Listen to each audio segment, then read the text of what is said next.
Welcome to Handcrafting Your Retirement with Brett Ramsey from Artisan Wealth Strategies. In this podcast, we help retirees as well as those who are considering retirement overcome generic wealth management advice that limits your future. We do this by handcrafting customized financial strategies centered on your unique lifestyle. Jump on board for this journey where we delve into strategies that can help make your money outlast you, as Brett draws from years of experience with guest experts to eliminate cookie-cutter saving strategies. Welcome to Handcrafting Your Retirement with your host, Brett Ramsey, where we talk about what you want in retirement and how to make it happen. I'm Wendy McConnell. Hey there, Brett. How are you?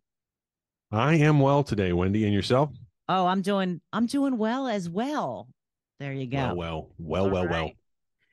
So what do you got in store for us today? I'm excited. Well, I'm excited also, but I had an experience recently that I thought was very relevant to today's topic. And I recently was on a trip and I had to rent a car. We fly into an airport, and it was the first time I had been promoted into what I call the circle of pick your own car. So you go out and they tell you which row and you pick a car in the row, right? I was very excited about this. Yes, this was new. This was very exciting. I was ready to go on an adventure. And when I walked out, I looked up and down my row there, and there were 4 cars, and 3 of them were Teslas, electric vehicles. I've been in one, I've driven one, but I'd never really had one for an extended period of time. And quite frankly, the 4th car in the row was nothing exciting. So I was like, all right, going to go with a Tesla. Okay. Now, I think this is very relevant because I had no idea how to drive this Tesla. I didn't know anything about the Tesla. I had never really, I kind of knew, but I didn't really know. And all of a sudden I'm in the thing and it's on and I'm leaving the parking deck in this car. And I couldn't figure out how to unlock the doors. I couldn't figure out how to turn on the windshield wipers. There was nothing really about driving this car other than pushing the accelerator and putting it in drive that I could do. I thought that was kind of interesting because there was no real manual. I was just kind of, and you think, how many times have I driven a car? I literally pretty much drive a car every single day. Right. Here I am in this car and I can't drive it. But we had a time crunch to get to where we were going. So we get there, we had to buy some groceries and stuff because we're actually feeding my son's lacrosse team and it was a ways away from the airport. And so we just get there, we drive there, we stop, we get the drinks, we get there. And after the game is over and we're feeding the kids, I realized I don't know how to charge this thing. Right. I had no idea how to do it. I don't even know where the charger is. I don't know where to stop. That's the first thing I would have asked. I didn't have time to ask. It literally, because of the time crunch, I didn't sit there and get to, pick the brain of the Hertz people about how to make this thing go. And so all of a sudden I realized, like, holy cow, I don't know how much fuel, how much battery do I even have left? And can I get back to my hotel? Can I get to where I'm going? Because it was like about 120 miles drive. And the answer was no, I don't. I don't have enough to get there. And so I'm asking questions of all the people that are still in the parking lot. And there's only a couple. I'm like, you got a Tesla? How do you charge it? And they're like, no, don't have one. Don't know. And so we get on the road. And luckily, there's a button that tells you where the charging stations are. Oh, that's a convenient. Huge thing. But when we get to the charging station, I don't even know how to open the thing. And so my wife, in all of her infinite wisdom, jumps out of the car and runs over to the man who is sitting in his Tesla 2 stalls down at the charging place and goes, knocks on the window, goes, hey, can you help us? We don't know how to charge it. The man didn't speak very good English, but he came over and he's like, let me get in your car. And I was a little nervous, but I was like, there's nothing in there for you to steal. So go ahead. He gets in, he shows us how to do it. It was very, very helpful. It was great. And we start charging and we're off. And the reason why I tell that story is because I actually think our topic today is about how do I get my retirement income, right? And we have a tool that I'm going to tell you is kind of like the trip computer in a Tesla. Okay. And this analogy will make a little bit more sense as we go. But what I start, what most people don't think of is like a battery charge, right? You start with a full battery and as you drive, it drains and it goes down. Well, I'm going to tell you retirement income planning is a lot like having a series of batteries that you drain and then you move to the next battery and you drain it. So if I pictured 5 full Tesla batteries, right? That's 250 miles a charge. Retirement income's the same way. I have some money that's sitting there ready for me to use, and I use it, right? Each month I take a distribution. So I'm draining that value of that battery, right? Right. Well, then I got to jump to the next battery. When that battery is empty, I got to go to the next one. And the Well, tool that can I we use, recharge it? well, exactly. And so we talk about is how do I recharge it? How do I replenish, right? Right.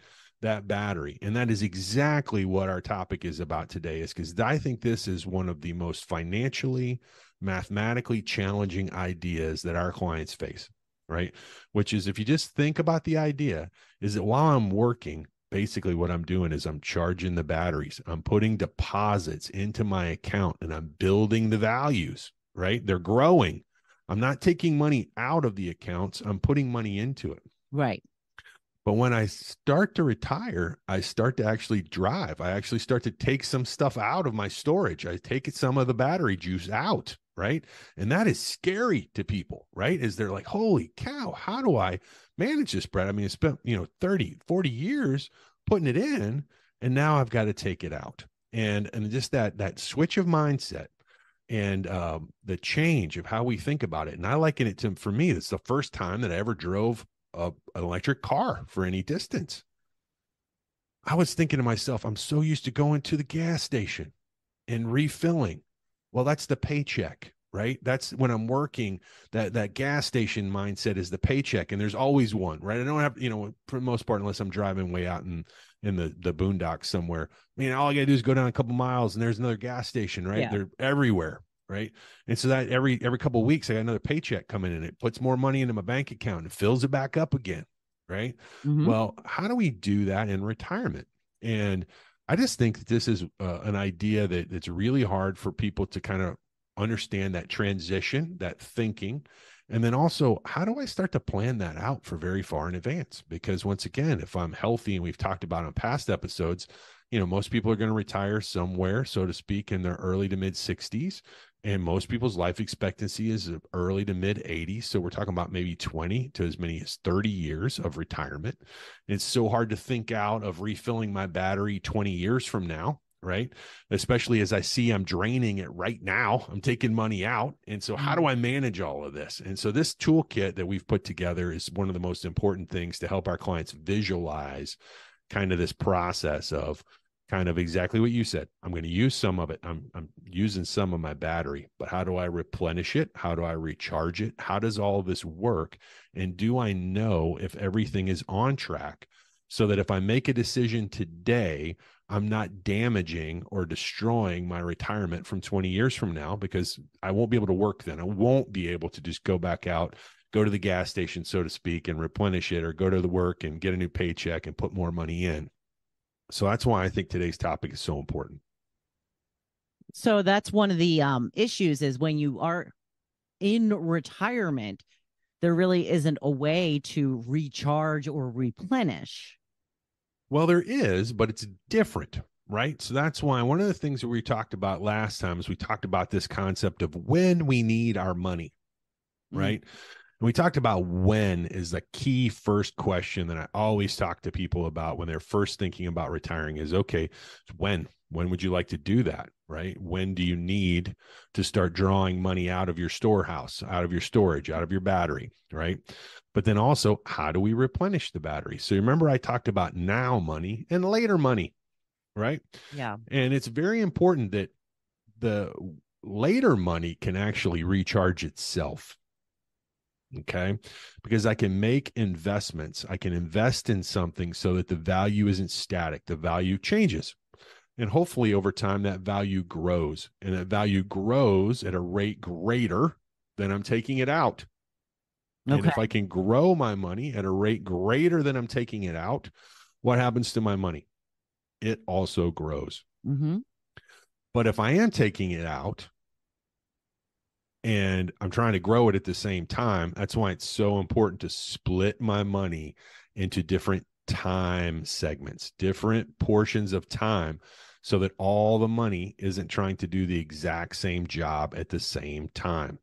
So that's why we use this tool. It's called the Income Conductor. And that tool, we've actually had some of the folks from that organization on in the past to our podcast. and talk about some of the intricacies of how that tool works. But we're coming back to this topic right now because we're still struggling to help our clients make that transition and that leap. And this tool helps us visualize it. I can actually plan out on a single page every single one of your years of retirement.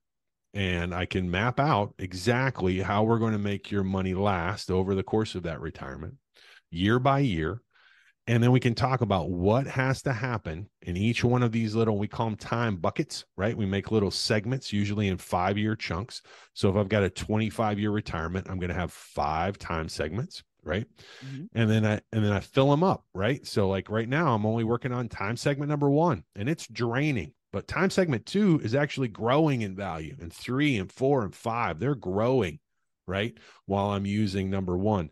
And then so as that battery drains, those other batteries have been recharged. They've been filled up. Okay. And so I think it's really important for people just to kind of visualize that. Like I said, a series of, I like buckets. Buckets are easy for me to draw on a whiteboard. That's why I use them a lot, or boxes. Batteries are more complicated for me, I guess. I Right. can't draw a cylinder, but so that's kind of how we design it out. So this is a great plan as long as the money that you're using actually grows, right? Well, not the money I'm using. The money that I'm going to have for later needs to grow. The money that I'm using over the next 1 to 5 years, it doesn't have to grow much. And that's a very important concept, right? Is that this is where people get very nervous because they start taking out that $2,000, $3,000, $4,000 a month. And they're like, oh my gosh, I'm running out of money. I'm like, no, you're using the money we plan to use right now. And in fact, we use a technique where each and every year, a chunk of your money is going to what we call mature and become available for you to use. So if you just think about a little timeline, 1 through 5, I know for the next 5 years, exactly, if there are no big changes to my clients' expenditures, I know exactly what investments they have in their portfolio. I know when they'll mature, and I know at what value they'll mature, so that my clients know they have the money in their retirement account to come out into their bank account and spend on the things that they use and live with every day. So there's no mystery. So what we're kind of constantly always working on is not year 1.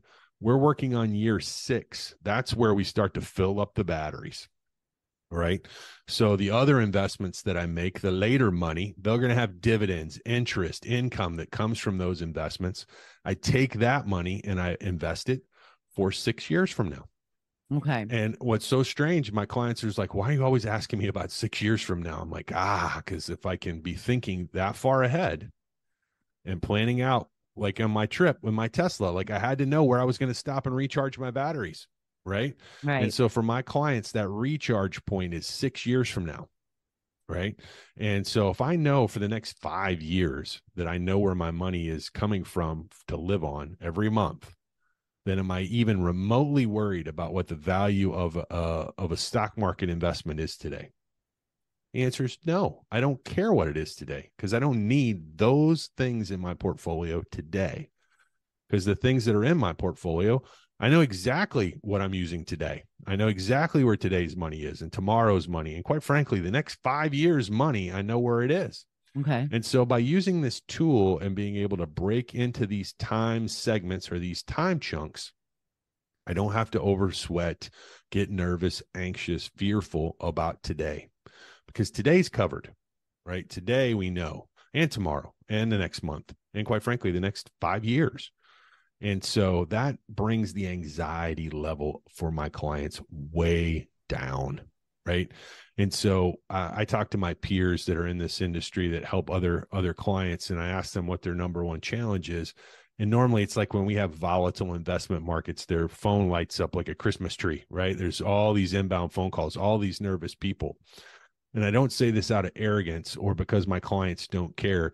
My phone almost never rings because of that, because my clients aren't worried about that because they know by planning it out using this tool, they don't have to overly concern themselves with today's account values. Okay.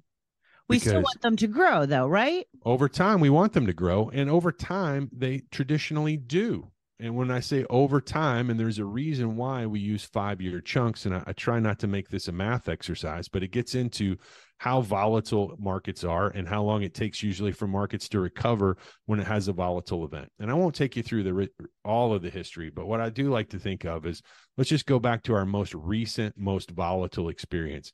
And this sounds strange to say, but today's most recent volatile experience that people are still kind of anchored to really was 2008. It was 15 years ago now. It seems like it was just yesterday. That's when we had, quote unquote, the banking crisis, and our markets dropped dramatically. And the typical retirement account in the United States, the average drop in value was somewhere around 35%. So roughly a third of the entire market value of people's retirement account was wiped out literally in a handful of months, so to speak. Now, what most people don't really think about was, okay, how long did it take for it to recover back from that? And the answer is, depending on exactly how you were measuring it, started getting back to the levels before, quote unquote, the correction or the crash or whatever words you want to use, somewhere late in 2009. Okay. So if I was selling things because I needed to take a monthly distribution, I could have been doing a lot of damage when that as those values were dropping. Right. But if I knew the things that were the most volatile, I didn't have to sell. I could wait. And then historically, they recover. Now, do they all recover to the exact same value? No, that's why we need to be diversified. Some other words that we talked about a few weeks ago when we were talking about how do we construct your portfolio. But if I knew and all of that weird stuff that was going on, that I still had absolutely, without any doubt, enough money to pay my monthly check every month from my retirement account, I didn't get many calls. Why? They know the plan. And I hate to say it this way, that volatility, although extraordinarily unpleasant and not fun, is necessary. Okay, why? Well, if there's no risk, there's going to be absolutely no return and no reward. Right. No, I don't like that. I want no risk and huge rewards. Then you're going to be working a very long time, or you're going to have a rich uncle. Well, there's no rich uncle. So if there's no rich uncle, then that means that we have to work a whole lot longer, right? Because it's not a mystery, right? If I try to talk about, we have to talk, and this is a real word, it's called real returns. And real returns are the returns you make minus inflation. Okay. So how do we calculate a real return? Real return is if we think my investment went up 6% this year, but inflation was also 6% this year, how much did I really grow? The answer is 0. I can buy exactly what I could buy last year because inflation meant prices went up by 6. The value of my money went up by 6. I'm even, right? So what starts to happen to people, though, is when things get volatile and riskier and money moves around and prices change, people go, ooh, I want to become more conservative. And so they move their money into things that don't bounce around in value as much. And what typically happens is those investments return at or below inflation. So this past year, if we're just assuming that inflation actually was roughly about 6% over the last 12 months, to keep it simple, it might have been a little different than that, but for our discussion today, that'll work. And if I had my money in an investment that only earned 3, I actually had a real return of -3.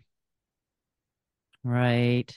And so what I keep trying to tell people is inflation, especially given what has happened since the pandemic, is going to be a much more significant part of our planning than it was for the last 20 years. And so prices will continue to rise. And this is not a political statement when I say this, when governments borrow money or print money, which we did at an extremely high rate during COVID, we increased the money supply in the United States by 40% in a single year. Normally, money supply grows at about 6%. That is a massive change. The only way for that to balance out over time is an increase in inflation, which means that prices are going to have to go up, or we're going to have to start producing a lot more goods here in the United States than we were before. And globally, production has to go up. That hasn't happened. So when production doesn't go up, the only other thing to balance the equation is prices have to go up. That's inflation. When prices go up, that's inflation. So it's kind of basic economics that we're going to be seeing inflation for a while. Probably, and how long is going to depend a little bit on how our central bank, the Federal Reserve, handles and continues to handle interest rates.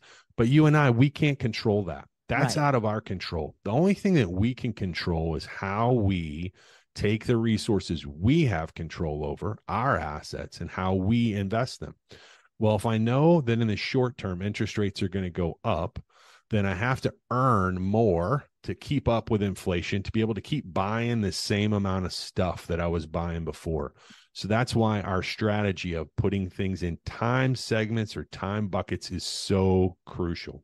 Because if I tried to plan out too far in advance and lock in all of my investments into that quote unquote, and I hate using this word, guaranteed or lower risk, and I picked a time when interest rates were low, and now we have a lot of inflation, and I'm locked into that, what's going to happen to my money?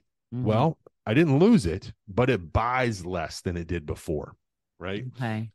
And that's what we have to be very careful of. And so there will be a time when we're maybe in a what I call a historically higher point. And yeah, maybe I would like to buy out longer interest rates, longer period of time, but we're not in that, right? We were in one of the most historically low interest rate environments we've ever been in until the last 18 months.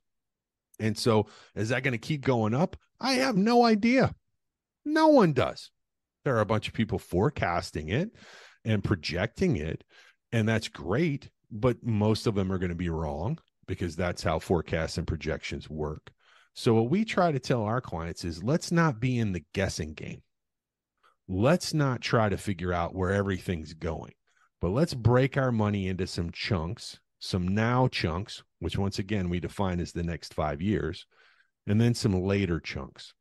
And the further we are away from now, quote unquote, the more time I have with that investment, the higher volatility I can accept because I don't need it now. I need it later and I need it to grow, right? And so by breaking that money up and helping our clients, what I call take an emotional inventory of the money. This is probably the most important concept that this tool helps our clients do. Is they start to become less emotional about the later money because they realize, oh, I don't need it now. Mm-hmm. And as soon as they can break apart that emotion of, oh my gosh, like back in 2008, my account went down with 35%, Brett. And I said, I know it did. And that's why it's very important to make sure you have some now money that's going to give you a paycheck every month for the next 5 years. Without question, so that that money that did drop in value so significantly has the time to recover and grow back to where it was and beyond. Mm. And they were like, oh, so I really don't care. No, you really don't care what it is today.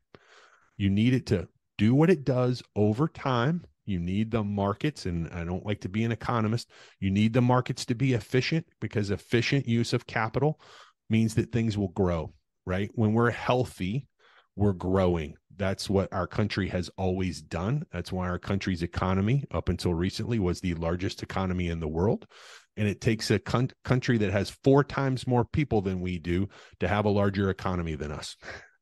Yeah. Right? Only one out there, and they have over 1.2 billion, I think, right now, and we're like 320 million in people here in our country. So just to put that into perspective, it takes 4 times more people to consume the same amount of stuff that we do here in the United States. So we still have it really good, but we have to think that way. We have to think about, how do I grow? How do I continue to grow? Because I want to live a long time. Is if I'm healthy and I want to live a long time, then my money has to live with me. My money has to be healthy too. It does. And Right. It can't be healthy if I have it all in one thing. One thing is bad, right? I don't care how good you think that thing is. Conditions can change and make that good thing bad, right? Too much of a good thing can turn bad. And then the other part of it is that we just have to be realistic about how much risk we're willing to take, right, in the short term. And what I try to tell my clients is I want you to take as little risk as you have to get your check. And they look at me funny when I say that. And I said, that's my goal for you. Doesn't mean that's your goal for you, right? Like, I want to reduce the risks you take to make sure that your check is as consistent as possible. Now I'm going to turn this into a real conversation. So yesterday, I actually had a very stressful event. I was trying to help one of my clients buy a house. They have a good amount of money. They had plenty of money for the house. They had sold their house a couple of years ago. And so we were sitting on that money in various places. But they were getting a little nervous because it was a lot of money. Right. And what I had to tell them was they get a check every month. All right. And I'm just going to round the number up. It's not the actual number. They get a check for $5,000 every month. Right.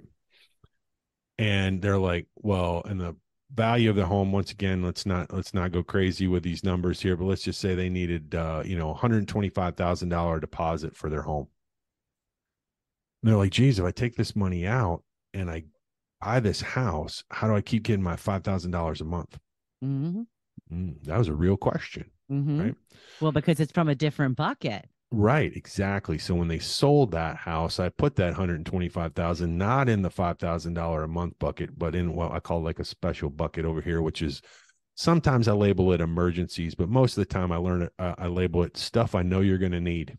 The bonanza bucket. It's the, I sold my house and have a bonanza. I have some extra money. What do I do with a bucket? Right. Because right now we weren't sure when they were going to buy the house. Right. But so if they were sitting there worrying about buying that house and based on what the stock market value was on any given day, is the day that they had to make the purchase for their house, that would have driven them crazy. Right? Yeah. Nuts.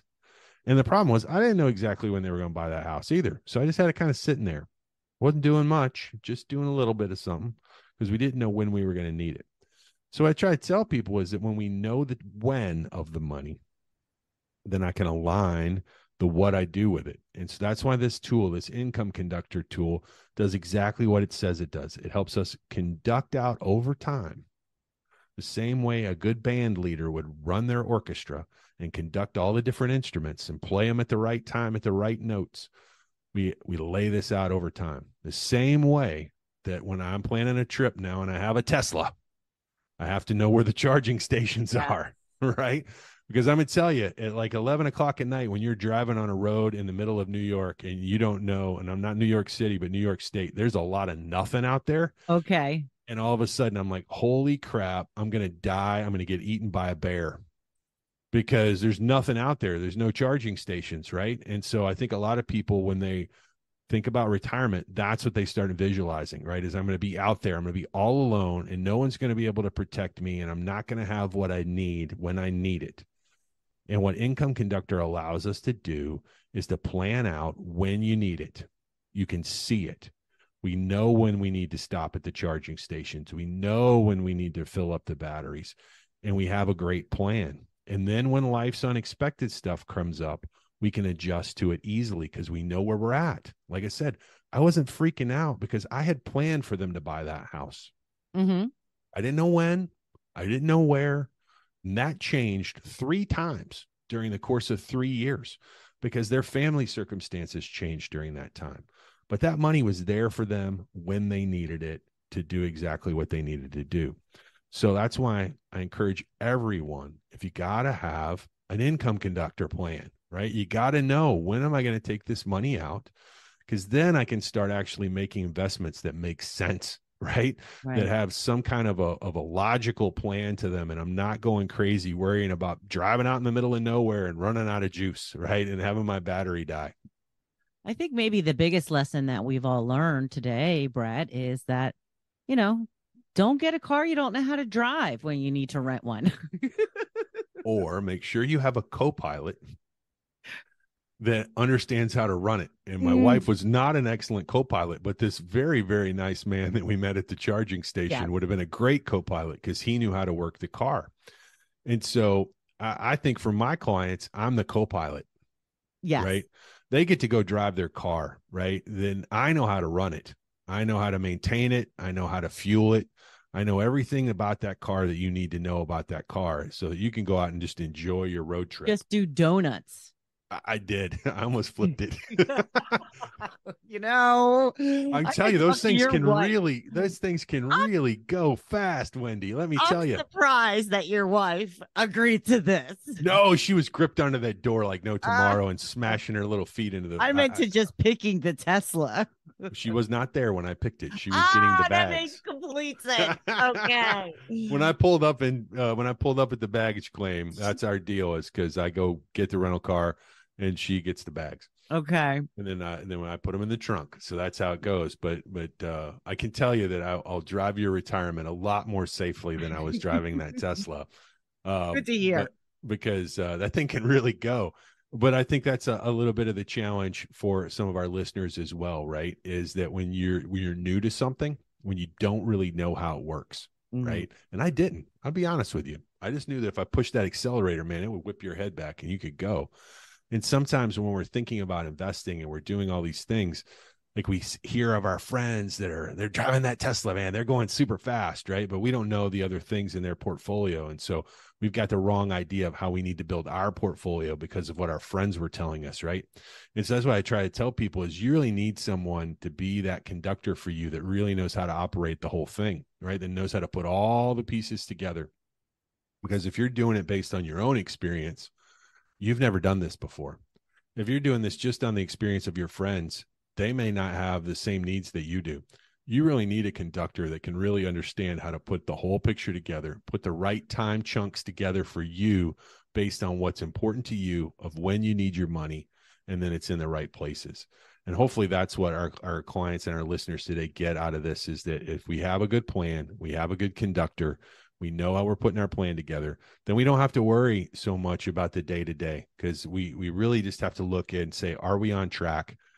Did we stop and get the charge when we needed the charge? And we can keep track of it that way. And in fact, in this tool, we can actually take your entire portfolio, connect it, and I can get what I call red light, green light on how things are going. So you don't have to overthink every single thing in your portfolio. You really can just look at the big picture and say, am I on track for what I said is important to me? And are things changing? Then we do that in our review process and we update the plan. But then we know exactly what's in there, why it's in there, and is it doing its job? And then once again, we're hitting the recharging stations when we need to, and we stay on track, and we have a great trip. So if anybody has questions about all of these scenarios that you've been throwing at us, how do they get in touch with you, Brett? Well, we love people to come to the website. There's great information there at artisanwealthstrategies.com. And then on there, you can get a hold of my calendar, and you can actually book time with me directly through there, or just send us inquiry, an email through the website, and we'll get back to you. Right now we're doing that. There's also some white papers out there about some of these topics that you can check out. And so we would love to have you come visit us on the website. And thank you for joining us today. Please like, follow, and share this podcast. Until next time, I'm Wendy McConnell. Thank you for listening to Handcrafting Your Retirement. Visit our website at www.artisanwealthstrategies.com or give us a call at 317-660-2855. And don't forget to click the follow button to be notified when new episodes become available. The information covered and posted represents the views and opinions of the guest and does not necessarily represent the views or opinions of Artisan Wealth Strategies.